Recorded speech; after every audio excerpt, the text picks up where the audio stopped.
Good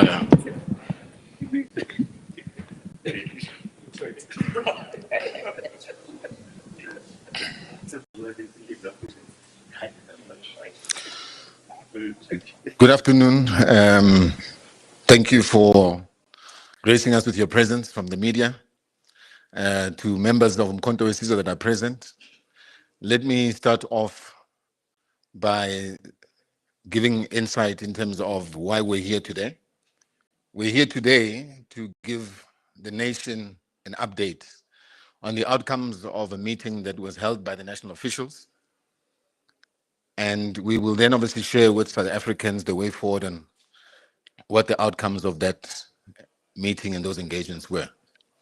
But before we continue, I need to first introduce the leadership, and I'll start off with our president, President Jacob Gelesegese Zuma. Welcome, Mr. President. And then move on to, on his left, the chairperson, Comrade Nathi Nhleko. To the president's right, we have the deputy chair, Commander Spilwane Mkocho. And then to his right, we have the national organizer, Comrade John Lela. At the end, we have the Treasurer General, who is Mr. Limba, Commander Limba, Mbiake. And behind me, we have the head of the presidency, Makasela Mzobe. I am Samuel Ndlela, the national spokesperson of Umkhonto Wesizwe.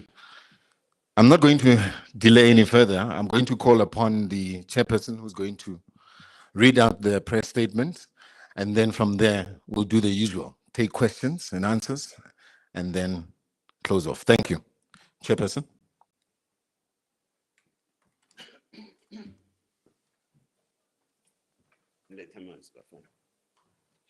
No. Okay, thanks. Yeah, thank you very much. Thank you very much, Program Director, and good afternoon, ladies and gentlemen. I am to read out the statement on behalf of the national officials of Umkhonto Wesizwe, the party. Following the executive meeting held on the 28th to the 29th of July 2025 in Durban, KwaZulu-Natal. The national officials also met with several stakeholders to consolidate the MK party's resolve to unite all progressive forces in South Africa. This statement emerges from a confluence of political, organizational, and geopolitical developments that have demanded clarification from the party's apex leadership.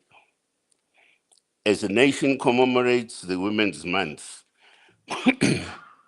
and prepares to celebrate the National Women's Day tomorrow, the 9th of August, 2025, Umkhonto Wesizwe, the party extends its heartfelt well wishes and revolutionary salute to all women of South Africa.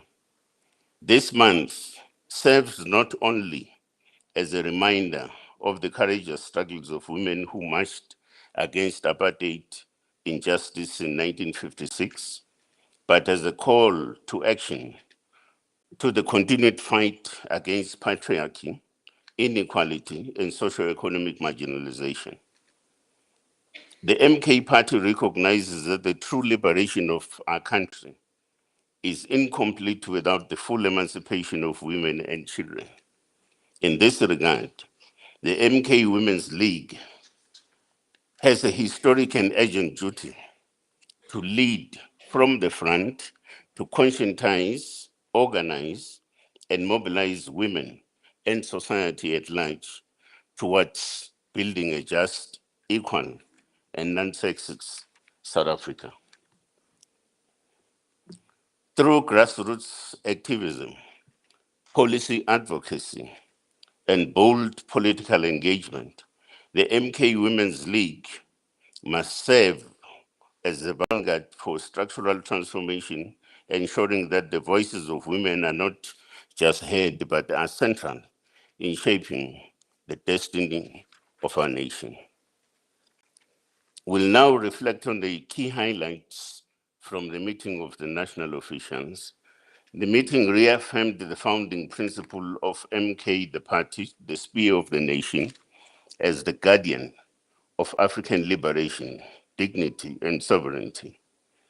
The MK party recognizes that South Africa's struggle for total liberation is far from over. The chains of colonialism have merely changed form.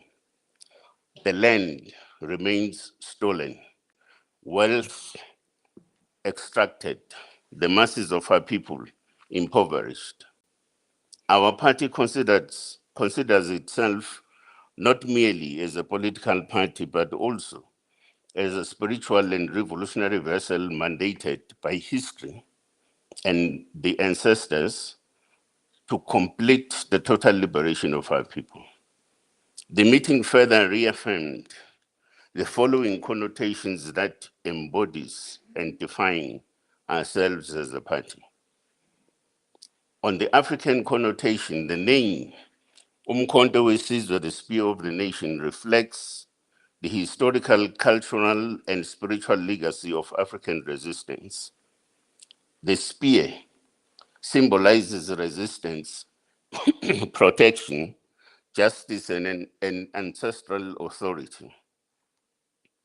It represents the historical legacy of African warriors who defended their land, dignity, and sovereignty against colonial invasion. The spear also embodies justice and order, traditionally carried by leaders as a sign of their duty to uphold truth and protect the community. On the spiritual front, Umkhonto weSizwe is a divinely sanctioned movement. It channels the mandate of our ancestors and the unseen to liberate the Africans and Black people in general from spiritual death and moral decay. Its spiritual programs are designed to cleanse, unify, and reawaken African consciousness and cultural values.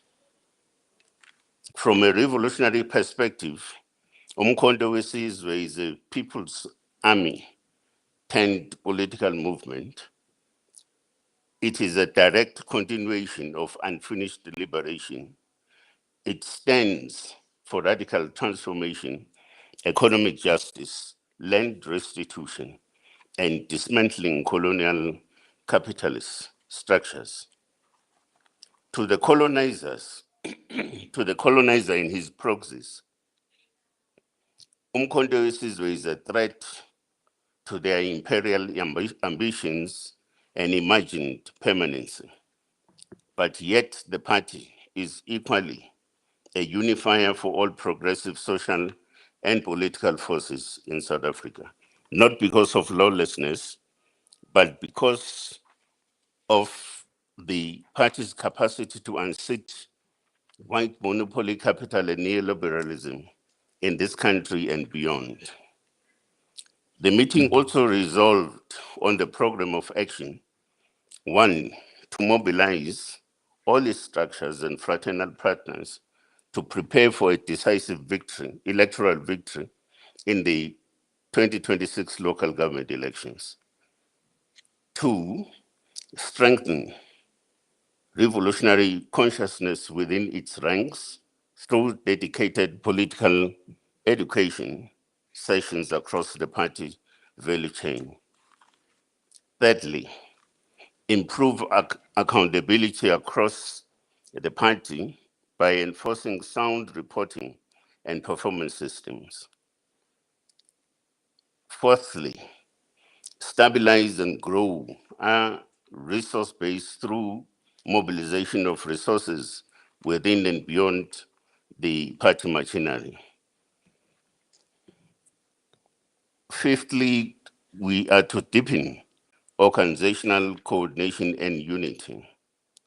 The last point, the need to institute and iterative and continuous upstream and downstream strategy planning process within and between each leadership segment in the party. On the Government of National Unity, we would like to highlight the following failures of the so-called Government of National Unity.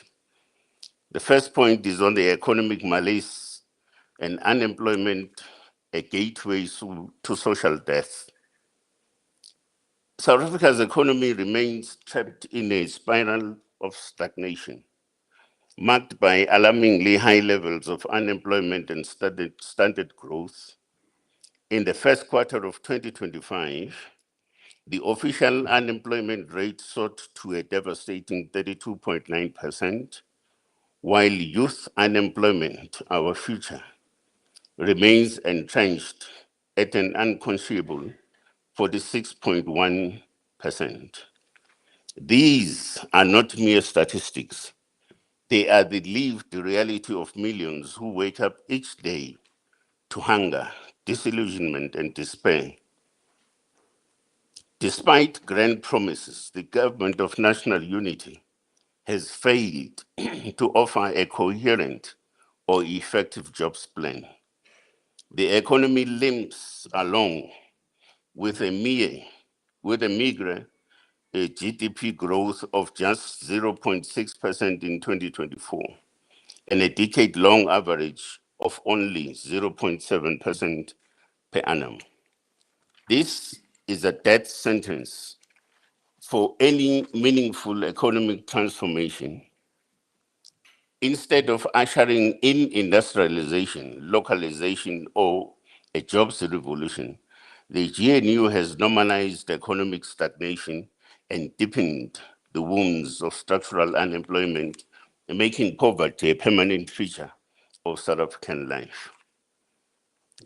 On the cost of living, a hidden taxation by another name, as the cost of living skyrockets, the GNU continues to show its contempt for the poor.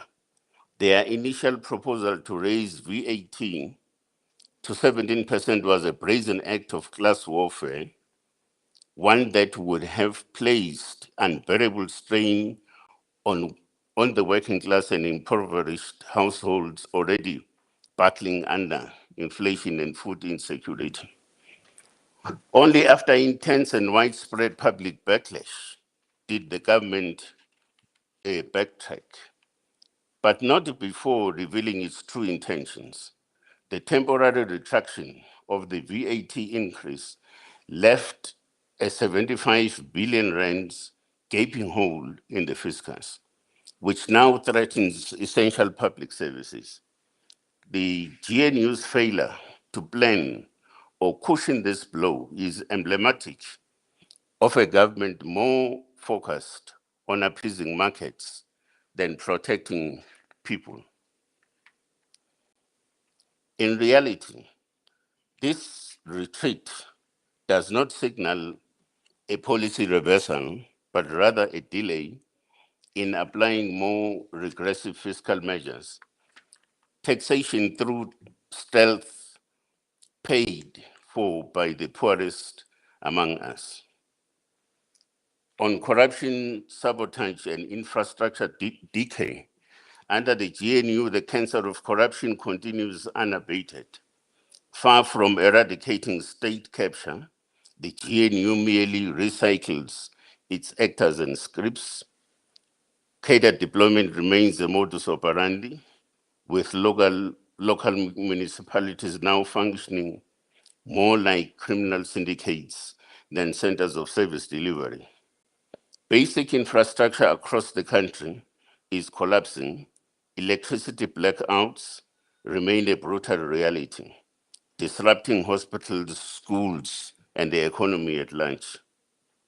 Despite the GNU's legal wrangling with ESCOM's energy crisis, there is no tangible improvement in power reliability. The decay is so entrenched that Transnet's rail dysfunction now costs the country 1 billion rands daily, a staggering indictment of state mismanagement and infrastructure sabotage.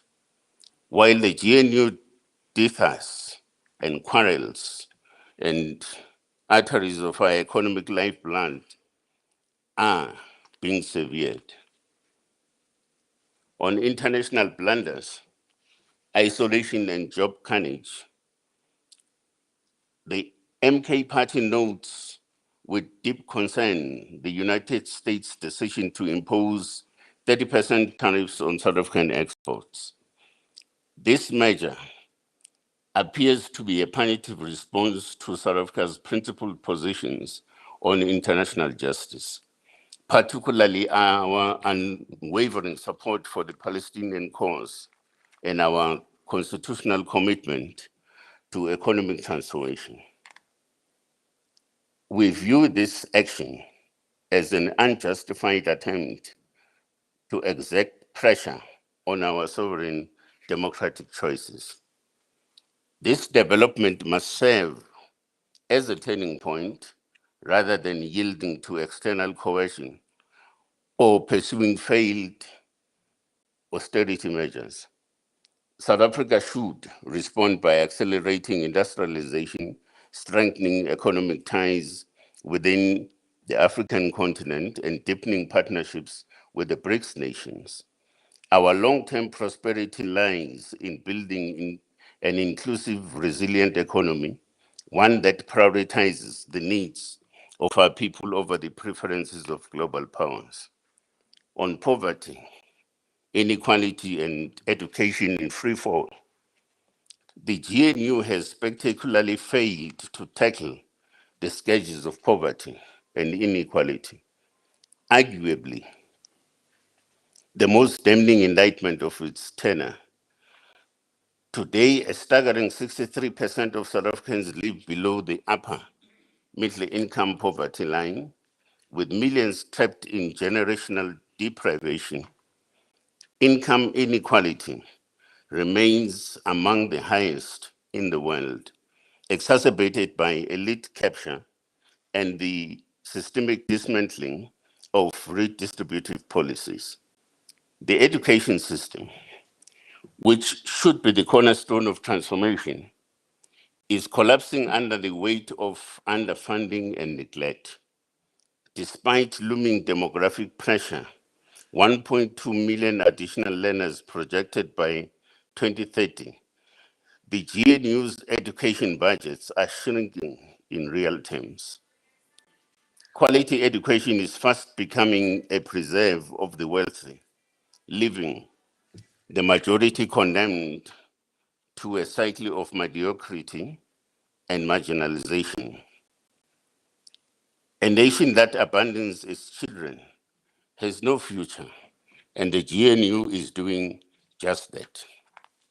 On the political paralysis and self-serving coalition infighting, the so-called government of national unity has proven to be nothing more than a chaotic amalgamation of self-serving elites. It exhibits neither unity nor vision. Instead, the cabinet, the cabinet is paralyzed by factionalism and infighting, most notably over the VAT debate, which caused the unprecedented postponement of the national budget announcement. This level of dysfunction is not just an embarrassment, it is a crisis of governance. The MK party has consistently warned that this makeshift coalition, stitched together without principle or purpose, was doomed from the outside. We are now witnessing the fruits of that unholy alliance, deadlock, division, and a government that governs in name only. The GNU is not a solution. It is a symptom of systematic political decay, incapable of delivering or on even the most basic promises of democracy and dignity. The government of national unity has taken our people's suffering, packaged it in rhetoric and sold it as progress. But this is not leadership. It is betrayal. We reject vanity-driven diplomacy, fiscal cruelty, systemic corruption, and infrastructure delay. The MK party exists to break these chains of despair, to restore dignity, and to build a South Africa that serves the many, not a patchwork coalition that enriches the few. The national officials, as the leadership of MK, met the leadership of the African Transformation Movement to consolidate our partnership towards the 2026 local government elections. Our parties have formed a joint task team to craft a comprehensive partnership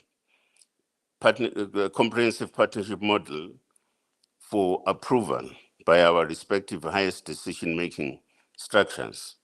Our shared principles include: one, the two parties agree that South Africa needs a new governance system that will focus on completing the liberation project based on principle of affirming African value systems and solidarity. Two, the primary aim of the partnership and other future extension of the membership of the partnership will be to attain a 2/3 majority to take over government and complete the revolution. Three, the primary motto of this partnership is Vota Sonke, we vote together, based on an understanding that things are not about individual parties, but about attaining a reasonable threshold necessary to effect total liberation of our people. Fourth point, the partnership will seek to fully restore the role of traditional leadership and inclusion of kingdoms in governance systems, elevate customary law, which is foundationally restorative against the Roman Dutch law, which is punitive in nature, and further elevate religious leaders that should also be involved in politics. We also had a meeting with the Congress of Traditional Leaders of South Africa, which was convened at a request by the traditional leaders belonging to Contralesa to meet with President Zuma to receive counsel and draw on his wisdom regarding critical challenges currently confronting the nation. Contralesa's delegation was led by its Deputy President Kgoshi Nyamalala Pilane and Secretary General His Royal Highness Zolani Mkiva.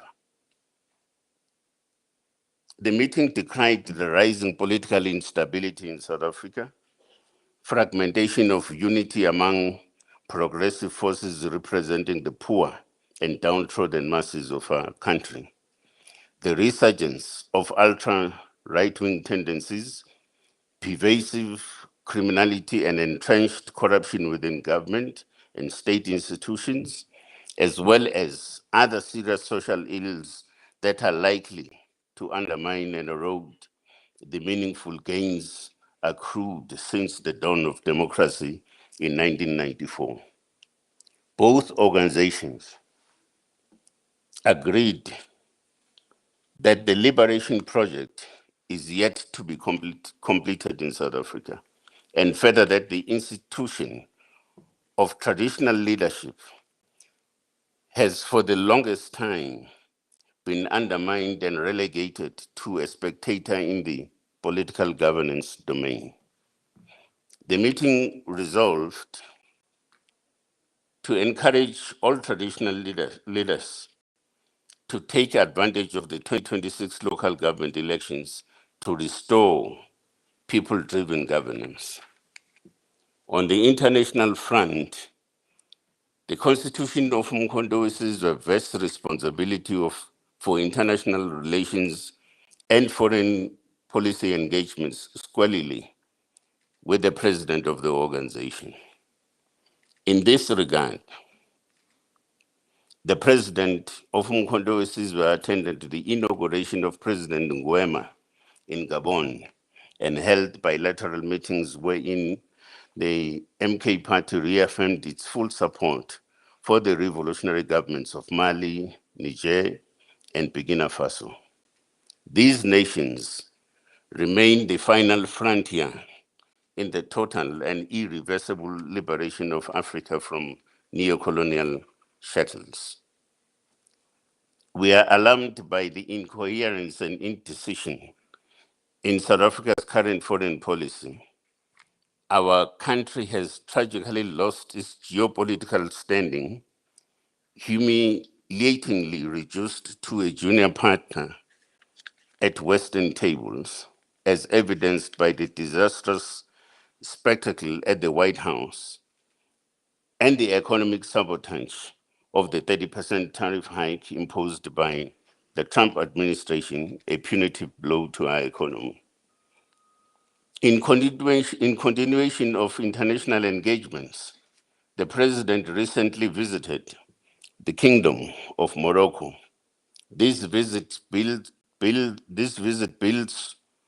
on discussions initiated in 2017 with His Majesty King Mohammed VI with the view of normalizing relations between South Africa and Morocco.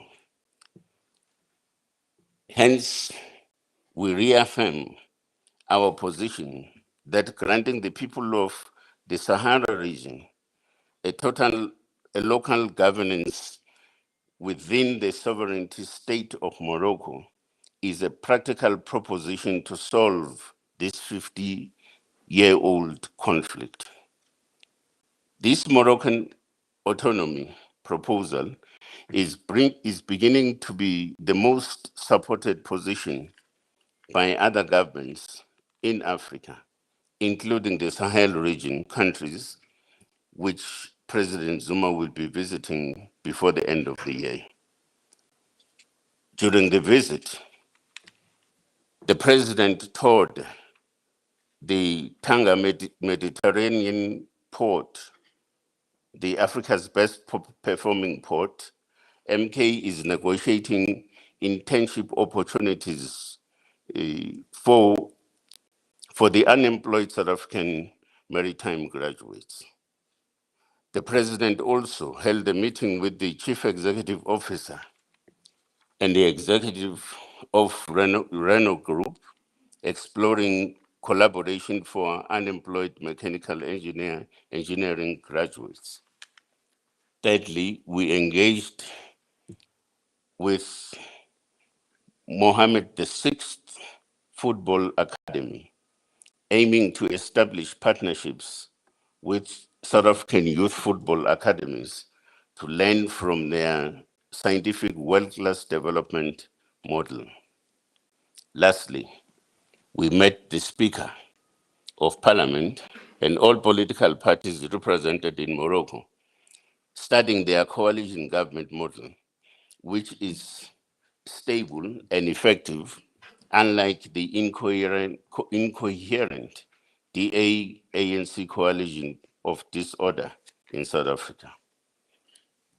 A delegation led by our Deputy President and leader in Parliament, Dr. Mandla Sahlope, will soon return to Morocco to deepen this work and explore traditional leadership governance systems. We make it unequivocally clear our foreign policy must serve the national interest, not narrow party political agendas. And in this regard, DECO was fully aware of our visits, and our embassies offered appropriate diplomatic support. We would advise DECO to desist from acting as an ANC propaganda arm. The president will continue to raise South Africa's flag across the world as a revolutionary obligation to serve our people. On the issue of the recent Constitutional Court matter, we are of the view that the Constitutional Court has failed our people. It has chosen technical evasion over confronting the deep constitutional crisis facing our country. By deferring the matter to the High Court, it delays justice and accountability. This abdication leaves the executive unchecked and the people unprotected. The efforts of and by General Mukhonas and other brave whistleblowers have been ignored. Nevertheless, we remain undeterred. We have issued a formal letter to Mr. Cyril Ramaphosa demanding answers on why taxpayers fund two police ministers and an illegal commission of inquiry. He is required to respond to 15 critical questions by Friday, the 8th of August 2025, or face further legal and public action. We are also writing to the Chief Justice requesting an urgent release of reasons for the court's decision. We shall pursue all peaceful means to enforce accountability and uphold constitutional order. We now take this opportunity to clarify our position regarding the former Secretary General. The leadership of Umkhonto weSizwe has noted several statements and utterances by the former Secretary General, who was removed from the position recently. The leadership of Umkhonto weSizwe had considered these utterances and actions and arrived at a conclusion that the former Secretary General had not only publicly defined himself or themselves outside the ranks and ideological line of the MK party, but also seriously violated the trust placed on them as a member of the party. In this regard, a decision has been taken to summarily terminate the membership of the former Secretary General, and a formal letter of expulsion was transmitted to him on the 15th of July 2025. Umkhonto weSizwe will not entertain any further exchanges on this particular matter. Lastly, on the MK party's path to power, the Umkhonto weSizwe as a party is a vessel of the final phase of our liberation struggle. We are marching towards power, not just to govern, but to liberate. We are building brick by brick, word by word, village by village, institution by institution. South Africans have increasingly affirmed our stance on the GNU, a Trojan horse of recolonization disguised as unity, funded by white monopoly capital and implemented by a coalition of regressive forces. We say no more. MK stands as the last hope of the African child, the worker, the youth, the traditional healer, the church, and the forgotten majority. Our eyes are fixed on the 2026 and our hearts are on the people. With your support, we will rise, not as rulers, but as liberators. The spear of the nation has risen once more. Let those who have betrayed the revolution tremble, and let the oppressed rejoice. Thank you very much.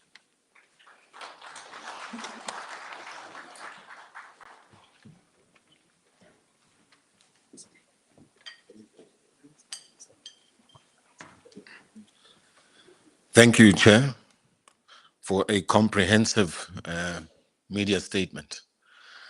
We will now take questions from the media, and we'll do it in a round of 5. So we'll start with 5 at the back. I see a hand. Natasha, 2. Moloko, 3, 4, 5. Okay. We have a roaming mic. Thanks. If you could just please state your name and the channel or publication that you represent. Thanks. Good afternoon. My name is Zolega Kodashe from Newsroom Africa. I wanted to get the MK Party's reaction to the letter that has been sent by President Cyril Ramaphosa over the letter of demand that was sent on Monday. I understand that there was a letter of demand that was sent with a deadline of 10 a.m. today. The president, as I understand, has responded, not acceding to the demands by the MK Party and its leader, and instead says that those details that are sought are readily available and that the MK Party has already concluded that his conduct in relation to Police Minister or Minister Senzo Mchunu, as well as the acting Police Minister, are unconstitutional and unlawful. Did the MK Party see that letter, and can we just get reaction given the fact that the deadline has expired? Thank you. Thanks for that. Second hand.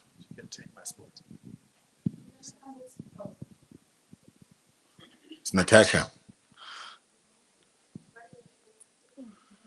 Hi, thank you.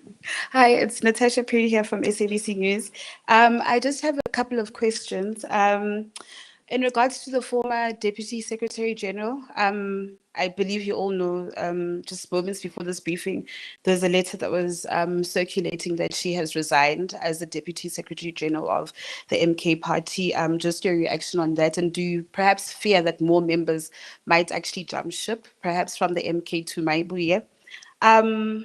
You mentioned Floyd Shibambu, you've terminated his membership, but I'm just interested in knowing, former President Jacob Zuma, have you perhaps engaged him? Has he sought your audience at all?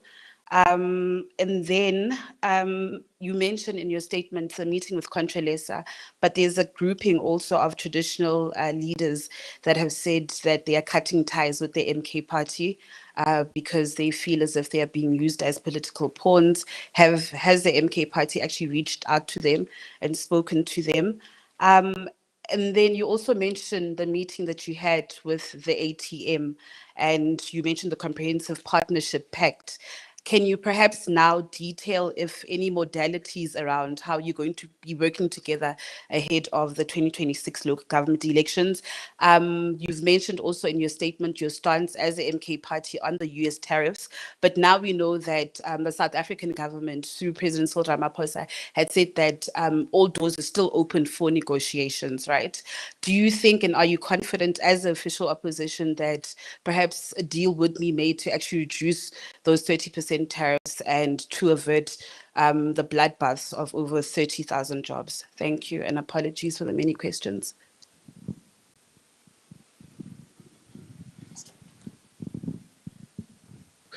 Thank you very much. My name is Moloko Moloto from ENCA. I have several questions, but I will try to be quick.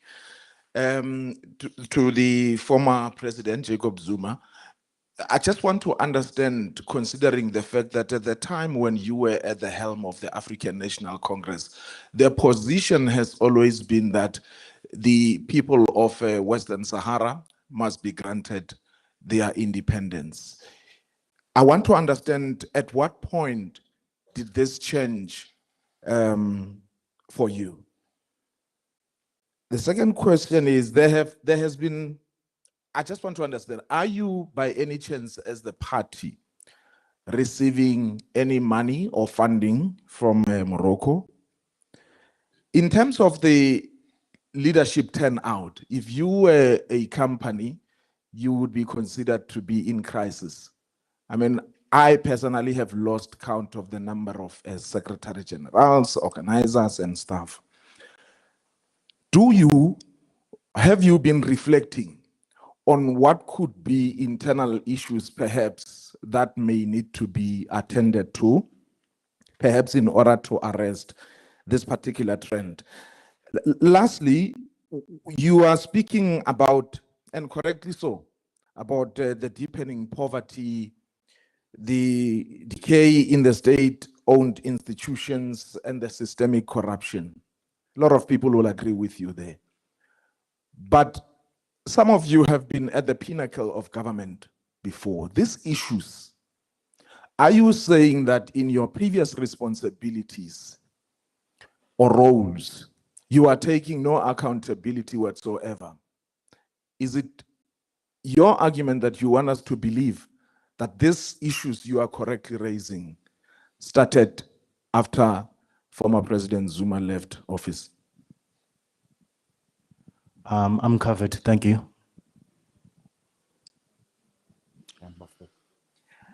The third hand. Yes. My name is Saeed. I'm asking this question on behalf of the Morocco TV channel, Media. My question is to President Zuma, is to what extent might your party's support for Morocco's sovereignty over Western Sahara is going to impact the broader political stances within your party and among other influential forces here in South Africa? So can you just repeat that? I didn't think we got it clearly.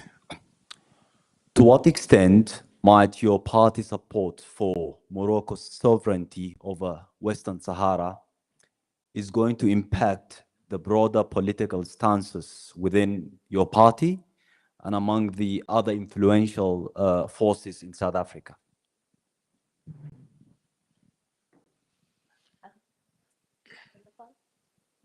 There's one more. Over there. There's the fifth hand.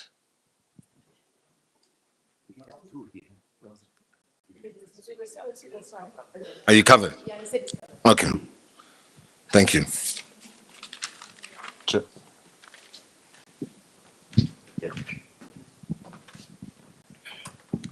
I would I would also ask that members of the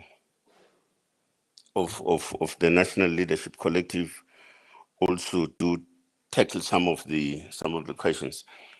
I did not get your name, Cecilia. All right, Natasha. So ngaze ngamnguli mlagi. Sasizigisa.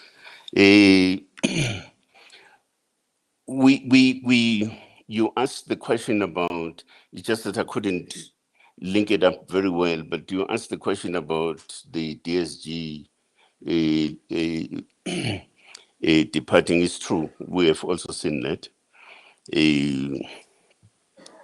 We must also take into account that people individually, and otherwise they do make choices, their own sort of choices at any given point. So we're okay with that. Towards the end of this session, we will also announce the whole question of how we're dealing with the issue of leadership and leadership reinforcement, so that you'll be better clarified. For an example, so what are we doing with these particular gaps as we have them within the leadership collective and so on. The question of the ATM, I think you also asked the question about the African Transformation Movement, the modalities and everything else. The starting point is that we have this joint working arrangement in the first instance, because they will also go much more into detail about operational issues and technical sort of details informing modalities, for instance, that the two parties would have to adopt in approaching local government elections and any other matter of national interest. As we had indicated, that they will report regularly to the leadership collective of both parties, the African Transformation Movement, as well as Umkhonto weSizwe. Let me also just deal with the area of Ubante Umlodo. Okay. And you seem to think that the question of changes at leadership level represent what crisis? If we were a company, yeah, we're very fortunate that we're not, but also even companies, a responsible one, would not view it that way. It would view it as part of the learning process. We just existed for how many months now? 18 months or something, whatever, I don't know. Now, in that process, there's a lot of learning that we have got to take into account as part of our developmental process, for an example. Now, we hope that with the changes that are going to be made, because maybe free of charge, I can volunteer this thing and just tell you, for instance, one of the major weaknesses has been that you attract people to come and perform a duty of public administration, right? Of course, you need public administrators with social consciousness. That's what should inform the question of having a Secretary General into position. Now, we seem to have had problems on that particular front. Now, when I'm talking about public administration, I mean your major focus as a Secretary General is the question of development of standard operating procedures, for an example, and many other regulatory sort of instruments that have got to be put in place, including the whole question of how do you factor in mechanisms that have got to support the work of the organization on an ongoing basis, right? That's the work of a Secretary General. Of course, such a person has got to do that. Also informed by a required degree of social consciousness and so on. So I disagree with you when I'm not going to see that as a as a point of instability. It's an undesirable situation, of course. I'm not saying that's what we should have. But if you are in a circumstance where as an organization, something does not work for you, no, you must correct that, right? Now, in fact, because you spoke about companies, in the corporate sector, it is an accepted thing that you'll have a strategy developed, but at the level of implementation, something else comes up. You have an imagined sort of strategic kind of diversion, and is acceptable. And I'm sure also you said to come from NCA. Go and ask them, they will tell you the same. Thank you very much.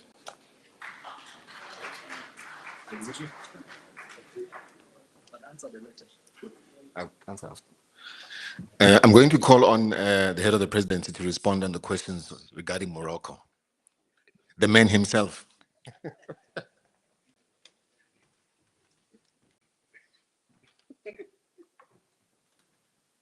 Thanks, spokesperson. Greetings to the media and the comrades. Any functioning mind changes its position when presented with new facts, scientific facts, and new realities. Now, the reality is the issue of Morocco and Sahara did not start now to be entertained by President Zuma. In 2017, in a delegation I was part of that went to the African Union, where Morocco was readmitted as a member of the AU in January. Soon after that, later in the year, President Zuma had a meeting at the behest of King Mohammed VI of the Kingdom of Morocco to present where their frame of mind was as a country and how South Africa could possibly help in resolving this problem that this year has lasted for over 50 years without any practical solution. That is why in 2018, South Africa reopened its embassy in Rabat, and Morocco reopened its embassy in South Africa to be fully fledged embassies instead of being downgraded to the level in which they were. When Umkhonto weSizwe was formed, President Zuma received many invitations at an international level. The last meeting we had about one of the countries which got problems, we can't at this stage, was yesterday. Members of parliament all over the world, leaders of the world, continue to seek guidance from President Zuma because they've lost confidence in the leadership of South Africa to handle the complex matters of the African continent. Now, President Zuma has a responsibility to lead the debate on areas where he believes South Africa should reconsider its positions on those matters. That is why on the question of Morocco and Sahara, upon being approached by the embassy and the leadership and other countries,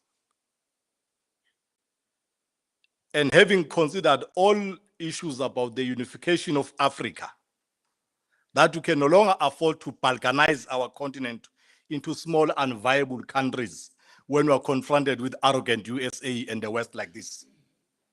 That's what informed President Zuma, saying, we have the same problems here at home, where a small group of reactionary Afrikaners want to have their own state called Cape Colony.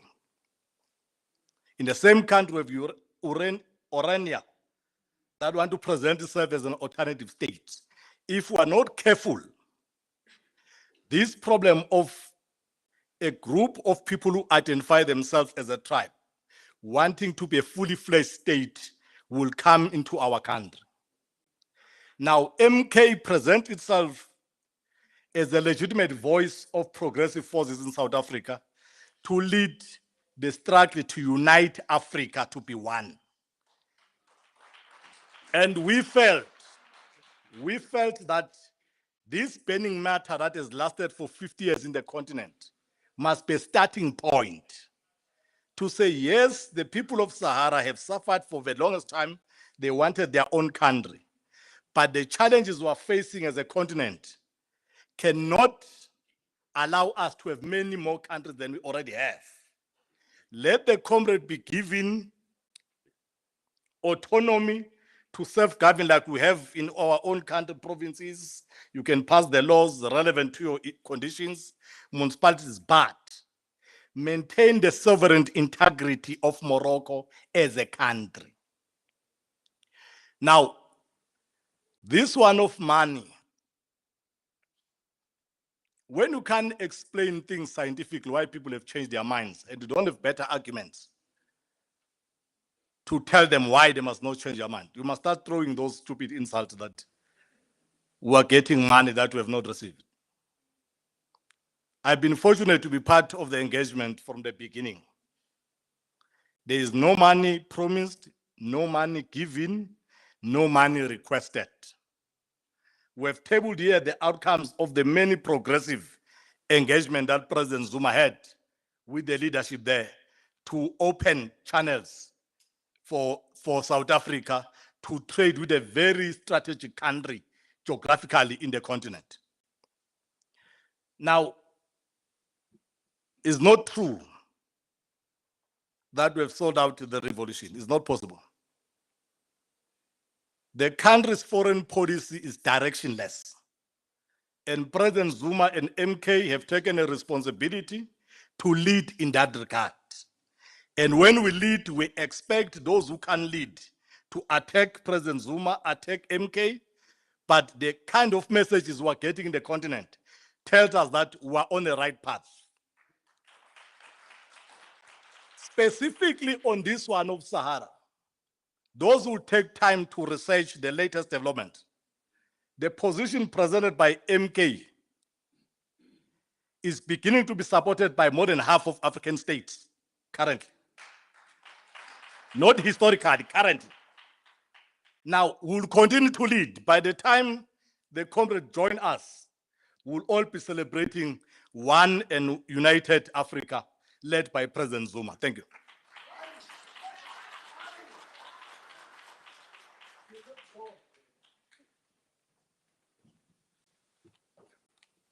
I will take the question on the response from Mr. Ramaphosa. Mr. Ramaphosa responded on time. And I think that's important.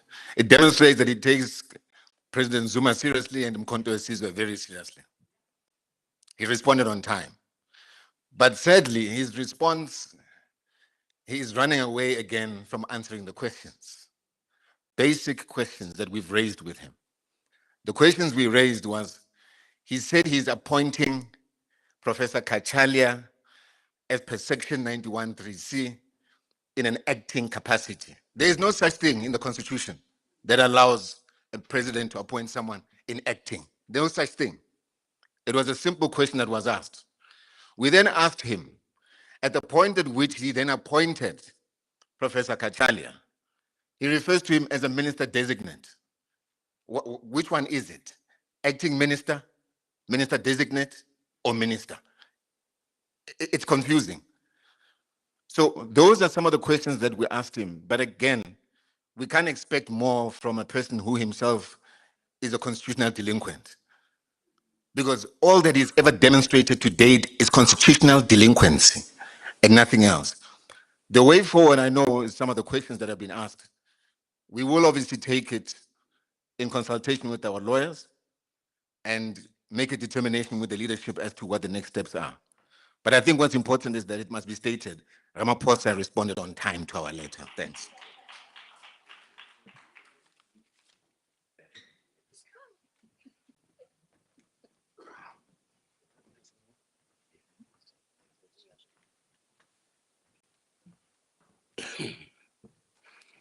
No, thank you very much,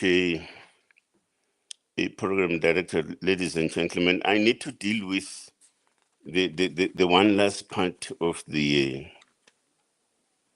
unless they still want to ask some questions. We're still going to respond to No, because I needed to deal with the last part regarding the.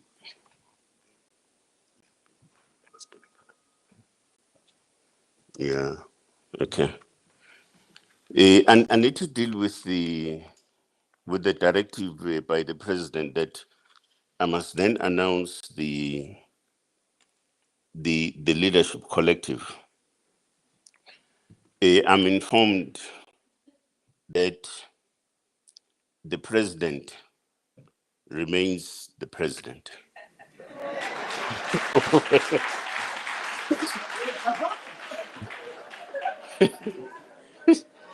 I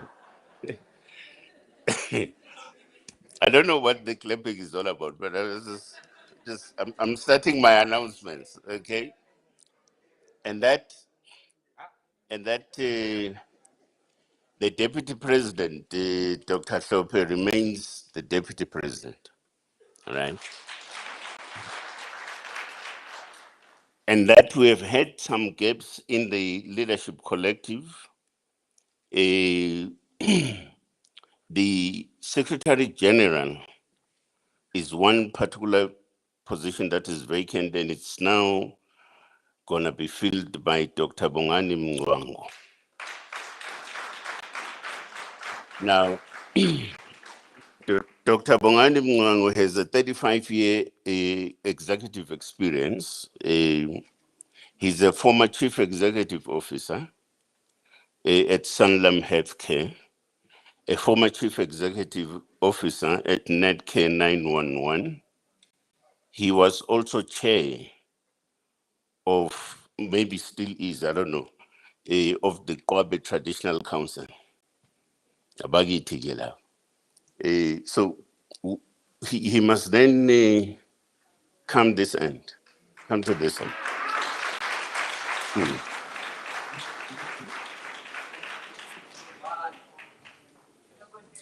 Hello, sir. Sir, we'll move. Thank you, Chair. Sure. Thank you. Yeah. No, thank you very much. For the, okay. That's my name is in Towas of Yeah. Now, for the Deputy Secretary General,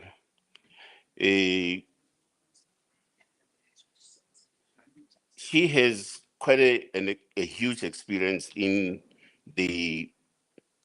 both the public sector and the political management space. Comrade Nomsa Dlamini.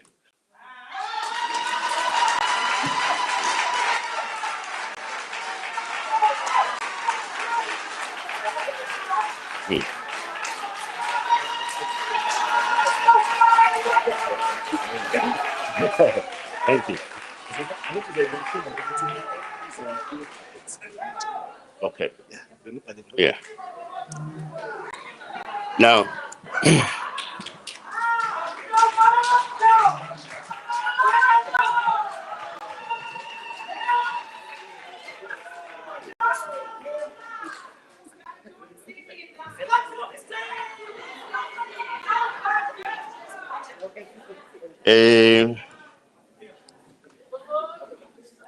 I do appreciate why there is a Lentlawo Mekon. You know, she's gonna make a contribution in improving the public face of this table. Okay. Yeah, we're exactly with beauty. That's it.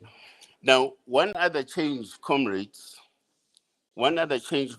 that's being effected is that the current national organizer is moved over to a portfolio to manage and coordinate policy coordination, Comrade John Lela.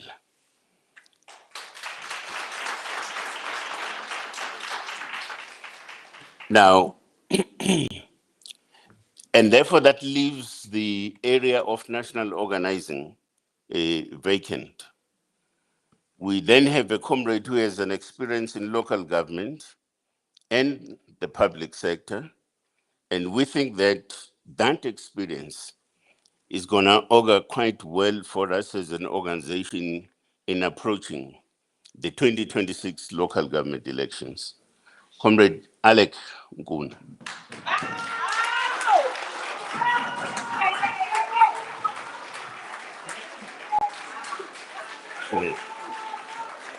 Welcome, Comrade Alec. Sure, thank you very much.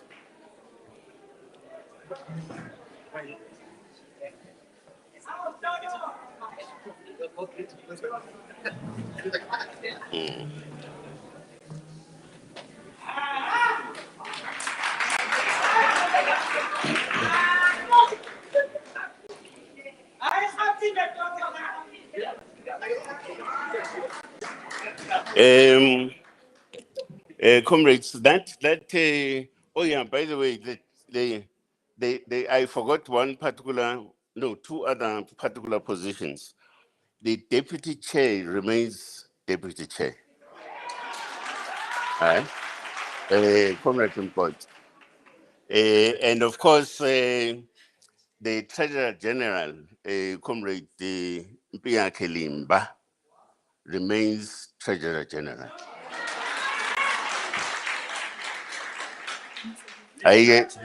I'm still going to ask the president about the national chair. I'm still going to ask him about that. But having said that, comrades, we expect the leadership collective to assist in developing and institutionalizing the organization. And that the major part of work is around policy development, which is the area that Comrade Lela is going to take charge of. But also critically, the organization must know how it works and how it has got to work. And it is only through technical sort of interventions, as I said, your procedures, your systems, your this, that, and so on. And that's the central focus of the SGO.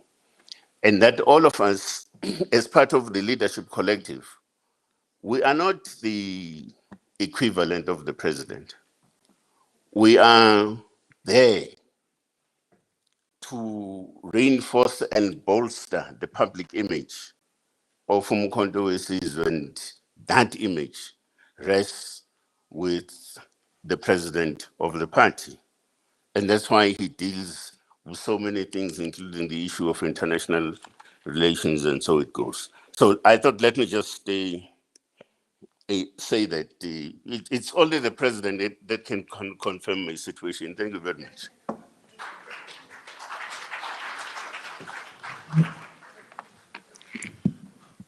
Amandla, congratulations to the new leadership.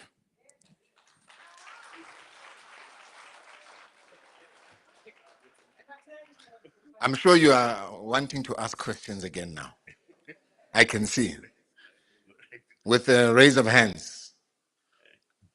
1, 2, oh, million guardian. 3.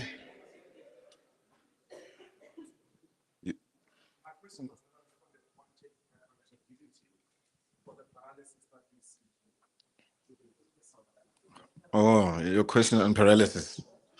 Paralysis analysis is the problem. You're the third. Okay. The first question. Is there someone at the back? The fourth one. Thank you. I'm Hawelo Magolego from UFM. Firstly, your reaction to what is going on with the national dialogue. I think you would have noted that some foundations have pulled out because they are not happy with how it's being conducted, the preparations thereof, to be specific. And also your detailed response to what is happening with that Russian vessel that is stuck in Cape Town. Apparently, the personnel there does not have a passports, therefore they were not allowed to disembark. Just the MK comment on that. And also a response rather, to a series of allegations that have been made by your former Secretary General, Floyd Shivambu. He could be making another allegation as we speak. But most importantly, the one that money just gets taken from MKP accounts monthly and nothing is being done, that he is the one that tried to sound alarm and was probably ejected from the party for that reason.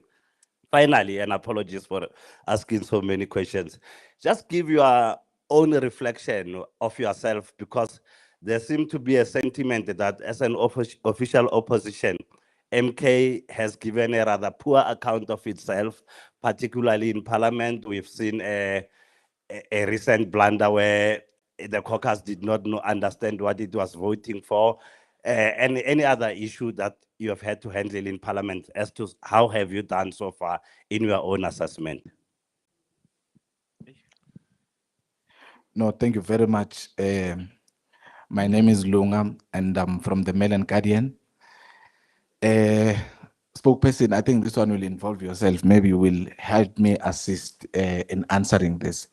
I just want to find out if the leadership did discuss, because from what I was told by some sources is that there should have been a discussion in regarding your behavior and Ms. Duduzile Sambula Zuma in the national officials meeting on how they go forward. And just maybe to ask on the chair to say, has there been any disciplinary hearing against the two names that I've mentioned here?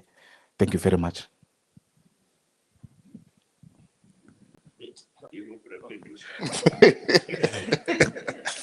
There's another question. Oh, that one. Chair, there's still another question, another two. Okay, man, it's only two questions. My name is Diseto from PEM News. The first one is the use of South African flag during Mr. Jacob Zuma's visit in Morocco drew so much attention. Even the Department of International Relations and Cooperation, on behalf of the government of the Republic of South Africa, strongly protested the use of South African national symbols. But it constitutes an abuse of existing protocol and decorum and undermines official bilateral relations between the Republic of South Africa and the Kingdom of Morocco. So my question is that, was it a mistake that the flag was on display, or the president knew, or the former president knew what he was doing by displaying the flag of South Africa? And then the second one, the national convener of Maibuye Africa says he's still a member of the Umkhonto we Sizwe party.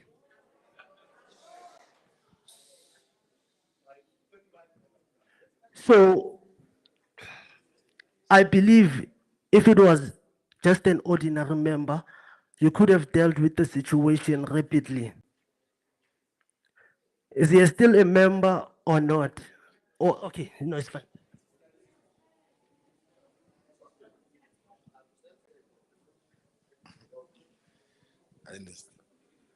I'm Itumeleng from the Citizen. With all due respect, I would like to know why now? I mean, Floyd Shivambu has been making all sorts of statements and the situation has been tense for some time. Why act now? And on the Morocco issue, it looks like the South African government does not have an issue on MK policy, but the issue is the flag. Will the MKP continue to raise that South African flag, or you think you'll stop? Thank you.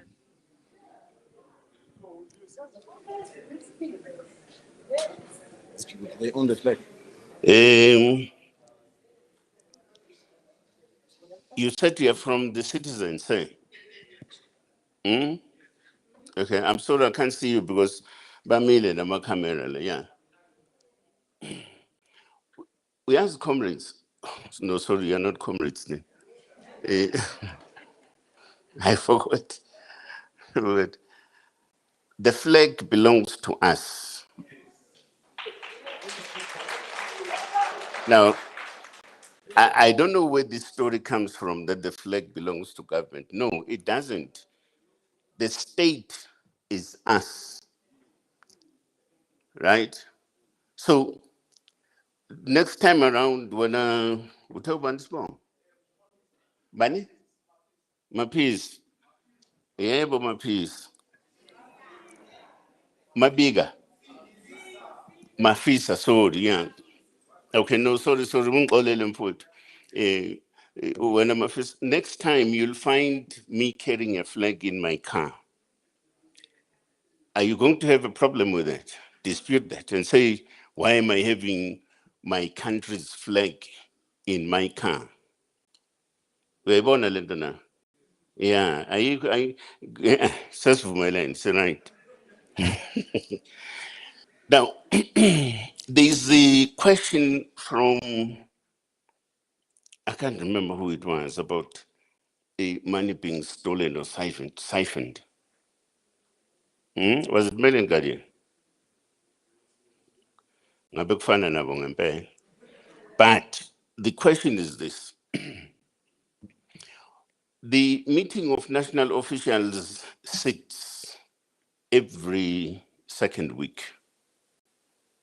So what does it tell you? It tells you that we sit 2 times a month. I think that's what it says. Then you have a chief executive officer in the form of somebody that we call a Secretary General,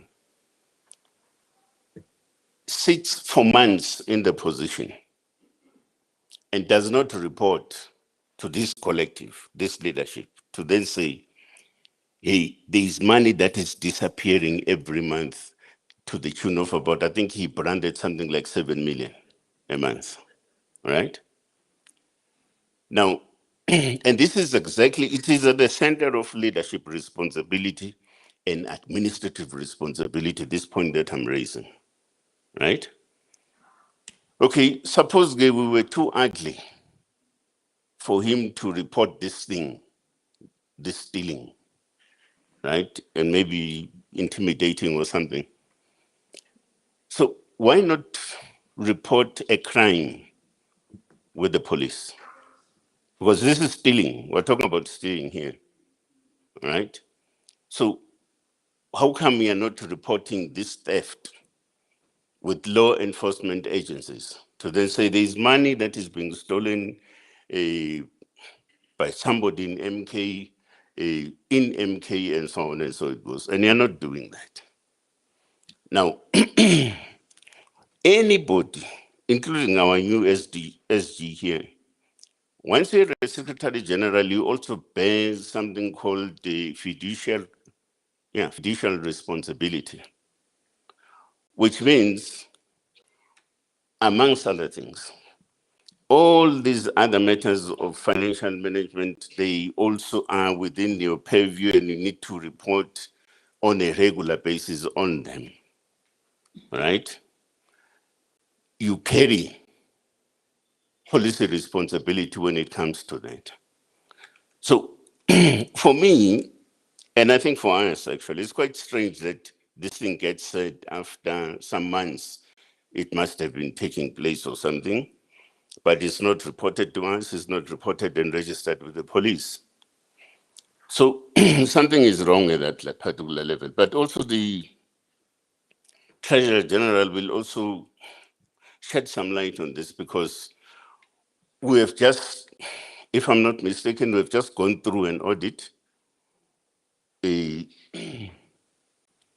just gone through an audit and we're still attending to some few outstanding issues from an auditing point of view. And I keep on asking him, where's the 7 million? TG, Muplo 7 million. And it doesn't come up, all right? So how come you have this audit outcome, which is conducted quite elaboratively right across the organization, but it doesn't pick up the stealing? Now, lama auditors ba ukuthi kanti enze njalo akakwazi ukuyibona lento, kusho ukuthi ungadinga-ke sihlukane now in a way, because at the center of auditing is also finding out mishaps and everything else about issues of finance and financial management. So for me, that's an anomaly, but perhaps I will still be further educated about this thing. Somebody said something about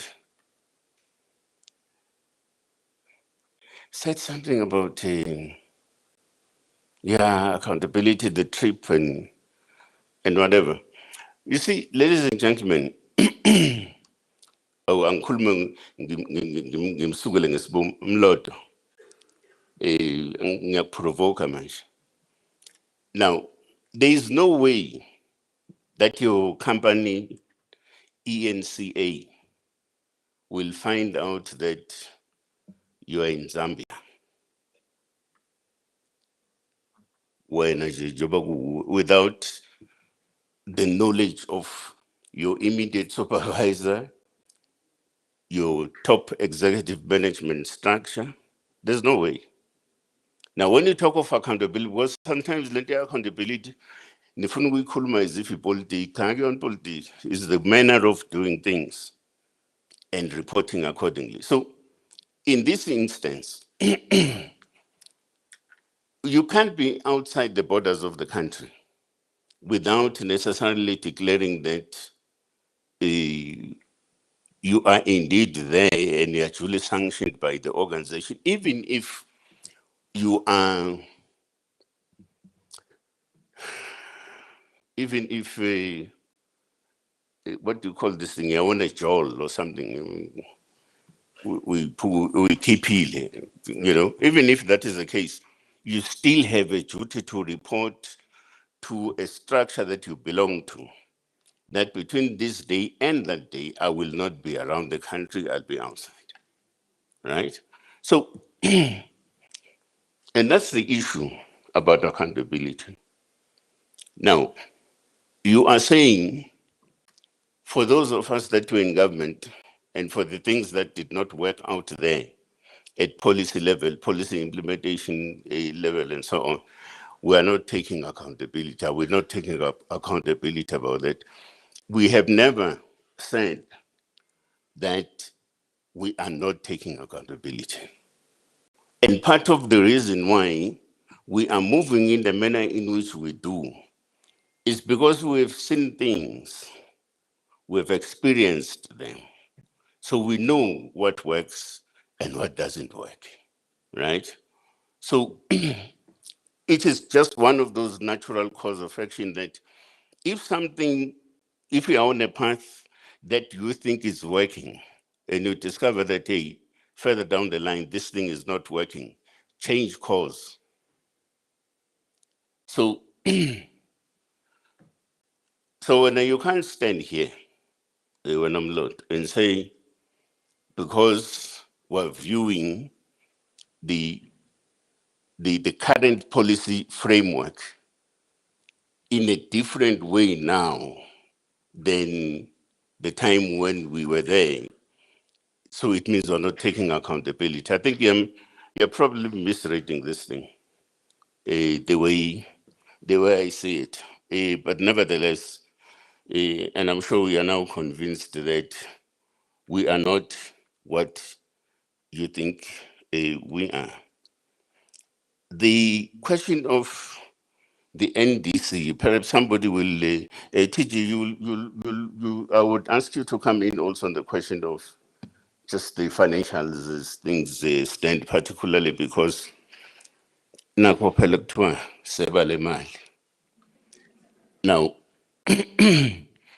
if somebody tells me that the national disciplinary process had taken place, and that report is forthcoming to this particular collective of the leadership.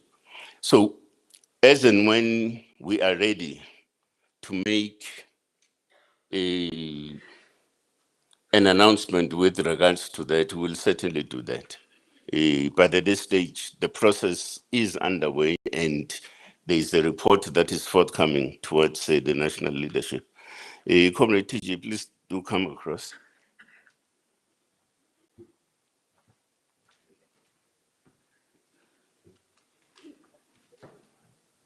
Sanbonani, and greetings.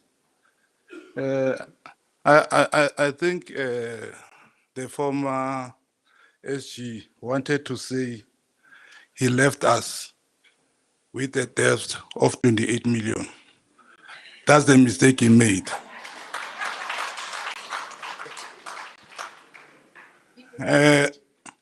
From where we are sitting, comrades and colleagues, in terms of finance, we appointed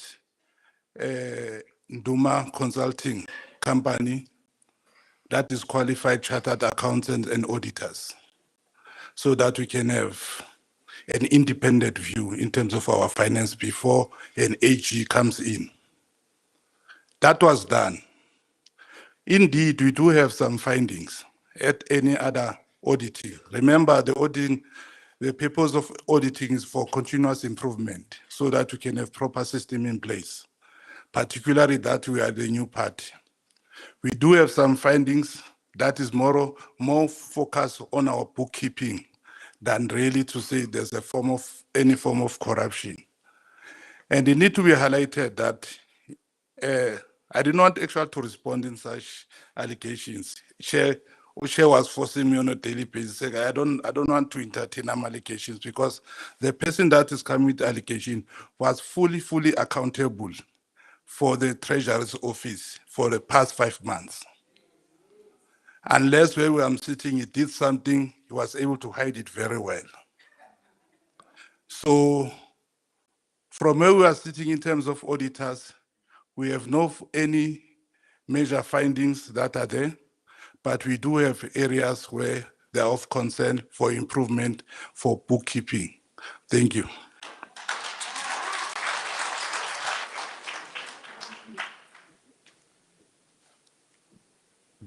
I think that about closes it, unless if there's anything else, because we respond to everything. We're always ready.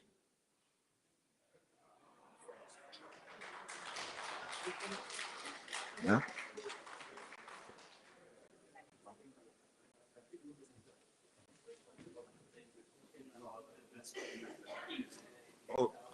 The head of presidency was reminding me on the issue of the flag. I think I'd want him to respond because this misconception about the flag and how it was. I mean, from the last time I checked, President Zuma didn't carry a flag in his bag when he flew to Morocco. Yeah, thanks, spokesperson. I think we'll have to close on this thing of a flag at one stage.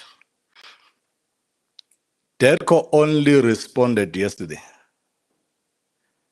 after the National Executive Committee meeting of Kwagogo. We've been back from Morocco for almost 2 weeks.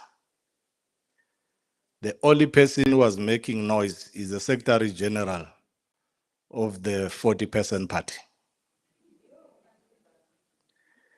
Now, we only answering because it seems like South Africans are concerned about their national symbol, not because DERCO is making noise, because DERCO has a responsibility to confront the USA, and they're not doing that. They're monitoring the movements of President Zuma. We've got a vessel from Russia, a BRICS partner, that can't refresh in Cape Town. But people who are here in this country, illegal immigrants, are roaming the street every day. Now, South Africa is leaderless in the international community. President Zuma has taken it upon himself to fly the South African flag very high where it belongs to be. Now, so that we don't get asked these questions all the time, in the next 2 weeks, President Zuma is in Ghana. South African flag would fly there. Before the end of the year, President Zuma will be in Burkina Faso, Mali, and Niger. Countries that South African government does not have relations with because they are saying they took power through military actions. MK says they took power for revolutionary reason, therefore they must be supported. Now, when we go there, we are closing a vacuum in the continent. There's a vacuum. Now, when we go there, President Zuma is not representing his personal interest or a narrow MK party interest. It's an interest of the country. And the country has a symbol, which is a flag. So when we go into those countries that don't have a relationship with South Africa, the national flag will rise high, the MK party flag will be on the table. So we carry 2 flags. And we wish to encourage every South African as they travel throughout the world, artists, players, private citizens, to please carry the South African flag high. We need to close the space. That's all. I think we won't be talking much responding to DERCO about the flag. Our interest is not in DERCO. It's with the people of South Africa carrying the flag whenever they go, because the vacuum is too huge. President Zuma can't close it alone in the international space. Thank you.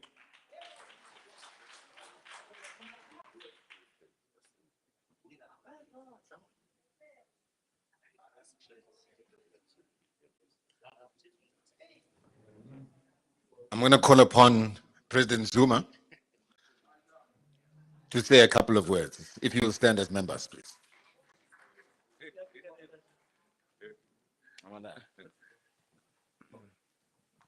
Sanibonani. Thank you. Kuthiwa nginibingelele nje kuphela.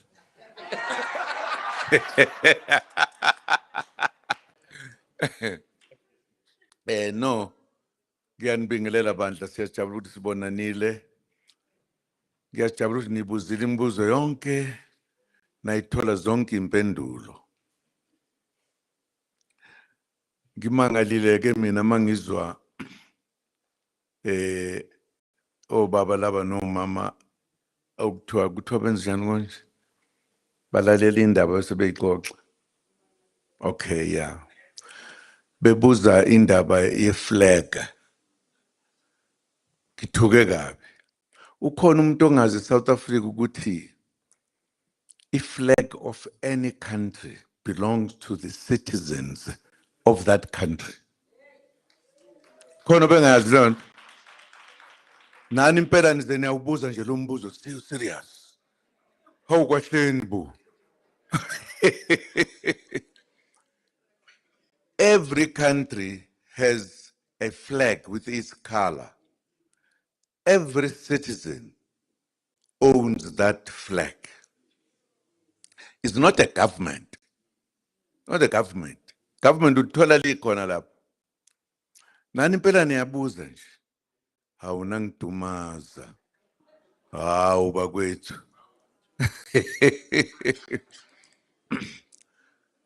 In any way, thank you very much for coming. We thought in our meeting, kufanele sibe nalesikhathi nje ke sithi ukuxoxa. Nanibuze, nathi siphendule, njalo njalo. Kumnandi ke ukuba nani. Inkinga nje ukuthi sengathi nina ngesinye isikhathi manibuza imibuzo ngiye ngize ngibone hawu ukuthi bahlala la eSouth Africa. Abayiboni ukuthi iyashintsha eSouth Africa. Ayishintshi bakwethu. Nithuleleni nini. Nithuleleni ayishintshi. Awusho yini ngashintshi? Ake ngibuze wena ke manje. Yini ngashintshi? Khuluma. Nange seyifihla. Bandla siyabonga. Okwambe ukubonga nje siyabonga ukuthi sibe kanye nani namhlanje. Sophinda sibe kanye nani njalo nje. Nazi kahle ukuthi iSouth Africa iyashintsha. Ungakuboni lokho okwakhe. Uyosala ngapha komfula thina sesingaphesheya. Akunjalo? Yeah. Ngiyajabula ke futhi ukuthi nazi insizwa nentombi abashasha. Abashasha. Yazi ukuthiwa hayi lo xosha abantu njalo nje. Akuzeli uzodlala thina la. Umudlala sidlala thina. Sithatha iSouth Africa. Ingakho nje singeke size elokuzeni econference. Ene imali zabelungu. Ezithi votela lowa ngeke. Masihlangana uzwa kuthiwa sihlangene manje. Kobe ngiyana lento ekade ngisho. Kuyobe kuyithi sihlangene sizothi how are we taking our party forward? Bese silungisa lokho nje. Uma ungezwe emadlebeni soda awugudlukeke wena. Asinandaba. Sikusho futhi lokho futhi nenhlanhla ngoba bangikhuza. Ngabe sengixosha abantu abaningi ngabe. Ngakhuzwa lezi labaholi laba bathi awume kancane solungisa. Siyabonga ama-comrade ethu ukuthi nibe khona. Thank you very much. Nazi ukuthi we are building a party. We are just 1 year, few months. Just 1 year, few months. We are building it. Amanye ezinye izinto kufanele ngabe senzela senzanga ngamabomu. sasafuna ukubona ukuthi kunjani. Nazi nje ukuthi yithi laba singeke siyaba abanye abantu. Sohlala sinje. Siyajabula. Ninake bafowethu nodadewethu. Nisho nje ngelinye ilanga ukuthi hawu. Siyajabula ukuthi umkhonto wesizwe wafika bakwethu. What? Engathi wena wesisi. Wena sisi. Huh? Ungaba nesibongo. Mkhobo. Wake washelwa ngelinye ilanga. Huh? Thank you very much, bakwethu. Siyabonga.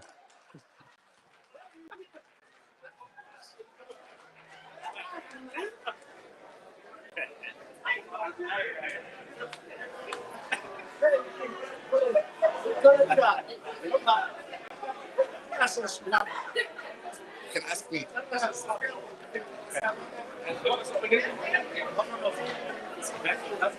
You can ask me.